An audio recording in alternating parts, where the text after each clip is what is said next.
There's a lot of entrepreneurial-minded people, middle-aged men in particular, taking their own lives due to the complexity of the world and various other factors. Yeah. What do you think we can do to help those people in particular? And obviously, there's massive ramifications for the mental health challenges on the family and friends who were left behind. Well, I think it goes right back to this very root core issue of loneliness and of actually identifying who we really are and having deep connection. The deepest need that we have as humans is to be seen and to be heard, but also the greatest terror that we have is someone will actually see those inner recesses of who we are. So isn't that interesting? It's both sides. So we've got to create safe places that we can actually do that. My dear brother Scott Ford and I kind of came up with this model, but I think what it boils down to is individually, when you understand what your values are, when you have your family values in alignment and understand, most people have never thought to do that. Then business, we all do that. We put our fancy pants on and we come here and we act like we know. I'm doing it right now. You're doing it right now. We're all like, we know it all. Here we are. We're talking so intelligently. And so we do that publicly good. But then are we using our wealth? And I'm not talking about money. I'm talking about time, emotional resources, and physical resources. And where we put our resources is our wealth. Wealth does not mean money. It means we are well, emotionally, mentally, spiritually, physically well. At what point all the values are in alignment, then we're able to operate a life of flow. Most people don't do that. Privately, they're off here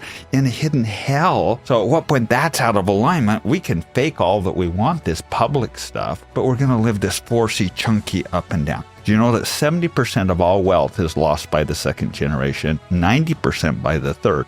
That's just a systemic problem that we have a cycle of force going on, and we're not passing on the true root of what really matters to our children, our grandchildren, our great-grandchildren. We're not passing on our values and the core precipice of like rites of passage and these key precipice things that allows a platform of stability.